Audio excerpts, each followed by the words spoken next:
It's time to take a look at what's happening around Wyoming for Friday, October 3rd. I'm Mac Watson, bringing you headlines from the Cowboy State Daily Newsroom. Brought to you by the Wyoming Business Council. Wyoming youth are our future, but they're leaving the state at almost twice the national average. What would bring them back home? Share your bold ideas with the Wyoming Business Council at wbc.pub/story. Two mountain bikers who were deep into the backcountry of Idaho said they came upon a woman who was alone, hungry, and said she had been looking to find her way out and back to safety for almost 3 days. Cowboy State Daily's Mark Hines reports the woman is lucky to be alive. What had happened is apparently some point during her ordeal, she'd lost her shoes. So she'd wrapped her sweatshirt and her shirt around her feet to protect her feet. And he said they spent the better part of a couple of hours with her before they were able to make contact and a search and rescue helicopter arrived. They said they questioned her, but they weren't trying to be rude or really pry. Oddly enough, she didn't seem to really want to talk much about. The word he said is she seemed embarrassed about how she'd ended up in that situation. They gathered that she was nearing the end of her third day. She's already spent 2 days and 2 nights out there and was coming to the end of the third day, which would have led into the third night. The gentleman described the conditions that week had been getting pretty darn cold at night, like down to the 20s, but getting up into the 60s or even 70s during the days, and then no precipitation. That's probably what saved her, because I double-checked that with a search and rescue guy here in Wyoming, and he said, yes, it's surprising how cold of temperatures people can survive if they're dry. If they're wet, that's a whole other ballgame, because then the hypothermia sets in and that kills a lot of people in the backcountry. So probably what it boils down to is this woman's saving grace was the fact that she was able to stay dry the entire time. One of the cyclists, Shelton Robinson of Pocatello, Idaho, said it was random luck that he and his companion happened to find Heather Wayment at about 3:30 p.m. on September 18th. The junior senator from Wyoming, Cynthia Lummis, has written a letter to President Donald Trump. Cowboy State Daily's Claire McFarland reports that Senator Lummis is urging the president to pardon a Wyoming diesel delete mechanic who was just released from prison and living in Cheyenne. In the early 2000s, 2010 era, those early emission systems were pretty clunky and could cause problems in your truck. And so guys were just like, well, I can make this run better. I can save your fleet. Let's delete them. Pretty soon after, the EPA started pursuing criminal charges against guys that were doing that. And the people that are embroiled in those cases describe it as sort of like an unexpected thing. Like, why am I not just getting a stern letter or a cease and desist or a civil penalty? Why am I now going to be a convicted felon? And so that was Troy Lake. Family man, 65 years old, 64 when convicted, is now a felon for doing these deletes. Senator Lummis, in her letter, said this is unequal prosecution. This looks political. Lake, who's been released early from the Colorado-based federal prison system, he's been held for several months on home confinement with an ankle monitor. The BLM announced its intent to amend the Rock Springs RMP and opening a 30-day comment period on Wednesday. Cowboy State Daily's Mark Hines reports that after years of being drafted, then declared finished, then put on hold, the Bureau of Land Management's controversial plan for managing millions of acres in central Wyoming is again open for public comment. It was seemingly settled last December, but then we had a change in presidential administrations and things kind of changed. They decided they were going to put it on hold. And now the latest is they're going to go ahead and the BLM has put it up for revision and public comment. There was a 30-day comment period began today. What folks are saying is that this leans more toward what a lot of people in Wyoming have said they want all along, less restrictive on things such as energy development or cattle grazing or motorized access. A lot of people for years have said that the BLM's preferred alternative was just too restrictive and wanted to create what was essentially wilderness areas across much of that 3.6 million acres that centered around the BLM office in Rock Springs. So it's just the next step in a process that maybe after all these years could finally be starting to wind up. So we'll see. Wyoming State Senator Larry Hicks tells Cowboy State Daily there's reason to hope it will get done right this time and the matter will finally be settled.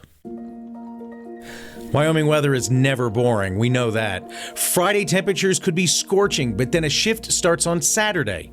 Cowboy State Daily's Andrew Rossi reports parts of Wyoming will see snow for the first time this season. The winter weather that's coming into Wyoming is going to mostly stay at the higher elevations, whereas in September we were talking about elevations above 9,000 feet. Now we're talking about as low as 8,000 and in some forecasts even as low as 6,000 feet. And that's rain transitioning to snow because the air is cold enough that snow can begin to form. The Beartooth Highway is closing at noon today in anticipation of the weekend weather that's coming. Cowboy State Daily meteorologist Don Day has already called for a longer, colder, snowier winter that's going to start sooner, and there's still the indications that we're going to start dipping into more of that winter weather as we get further into October. They do anticipate reopening, but it's a sign that there is a big seasonal shift that's happening this weekend. So we're going to get close to or record-breaking high temperatures for October 3rd on Friday, and then as we get into Saturday and Sunday, we're going to see drops of between 20 to 35 degrees in just 2 days. Laramie and Cheyenne could break their record highs for Friday with temperatures near or at 80, while Lusk is expecting to hit about 83. But by Sunday, it could be 30 degrees cooler or more. I'll be back with more news right after this. Did you know 1 in 8 women will be diagnosed with breast cancer in her lifetime? Early detection saves lives, and regular mammograms are one of the most effective ways to detect breast cancer early. Find peace of mind and relieve the pain of not knowing where your breast health stands. Get your mammogram at Outpatient Radiology, where we are proud to put your comfort and care first. We find the answer for your peace of mind. The State Board of Land Commissioners approved 2 50-year lease extensions for operating wind farms in Carbon County, but not before Secretary of State Chuck Gray and State Treasurer Curtin Meyer sparred over the merits of wind energy. Cowboy State Daily's Steve Bonnell reports that each project had been operating under a 25-year lease before the board voted 3-2 Thursday to extend both of them. One of the people that was opposed was Secretary of State Chuck Gray. He's been well known for opposing wind energy for a while now. He said that extending these leases and using these forms of energy is not a smart move for Wyoming in general. The state treasurer, Kurt Meyer, disagreed with him, saying that this source of energy is just one of many that Wyoming needs to do to remain competitive with China. He mentioned that China's built many wind farms this year, over 1 gigawatt alone this year, and he said that neglecting to extend these leases would be a mistake, but that didn't sway Mr. Gray, who continues to call this form of energy woke wind, something that President Donald Trump, he's used himself. I actually caught up with Governor Mark Gordon, who ended up being the tie-breaking vote, because he told me even if they didn't decide to approve the lease extensions, the wind farms would still operate. They just wouldn't be on state land or under state control. And what that means essentially is that they wouldn't be able to gain revenue from those wind farms for education, something that he thinks is within the Board of Land Commissioners' responsibility from a fiduciary standpoint. Meyer, Governor Mark Gordon, and State Auditor Christy Racines voted yes. Gray and Superintendent of Public Instruction Megan Dagenfelder were the dissenting votes.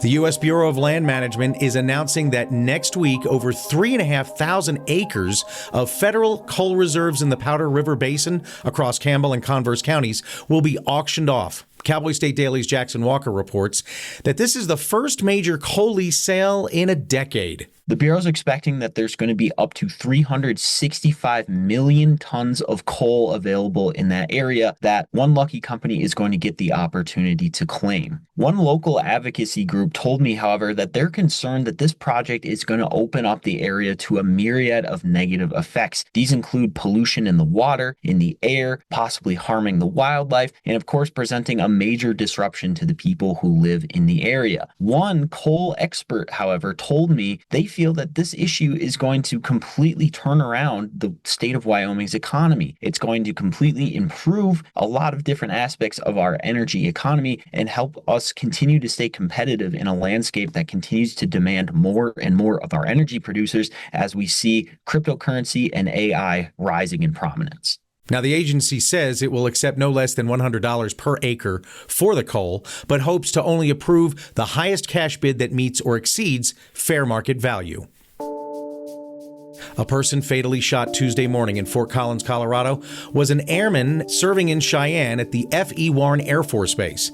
Cowboy State Daily's Claire McFarland reports this marks a troubling trend involving personnel from the base. There have been at least 4 gunshot incidents resulting in injury or death and involving Wyoming-based airmen this year. In March, there was the incident where they were shooting targets and they shot a Verizon cell phone tower worker. And then this summer, there was a fatality that was initially implicating a problematic gun, but then a person was arrested on suspicion of manslaughter for that. And then there was a shooting off base that resulted in a death, allegedly. And now the Fort Collins case of an airman dying in a gunshot incident Tuesday.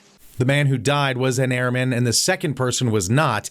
90th Missile Wing Public Affairs Officer Lieutenant Reagan Lockhart told Cowboy State Daily on Thursday. And a big battle is coming in 2026 between all the states in America. The battle is for attention, and the stakes for tourism are high. Cowboy State Daily's Renee Jean reports that since next year's America's 250th birthday, many Americans will be looking for a one-of-a-kind experience, and Wyoming is gearing up to offer some of the best. Wyoming is advantaged in so many ways when it comes to the 250th celebration year. Americans are going to be seeking out iconic, once-in-a-lifetime experiences for this occasion. Millions of dollars are going to be spent. I think Wyoming has a great chance to collar a huge slice of that American pie because, look, our history here is just so bound up in the formation of America, the westward expansion. When it comes to American iconic history, Wyoming has it. Across the state, every community is planning something. I think Buffalo Bill Center of the West told me they're going to have a documentary that's through the eyes of the buffalo so you can see what the state was like in 1776. So I think we have a great chance to capture huge economic benefit from the tourism if we approach it right. Meanwhile, every state already has an America 250 committee that's working on plans to deliver unique experiences that showcases our nation's history.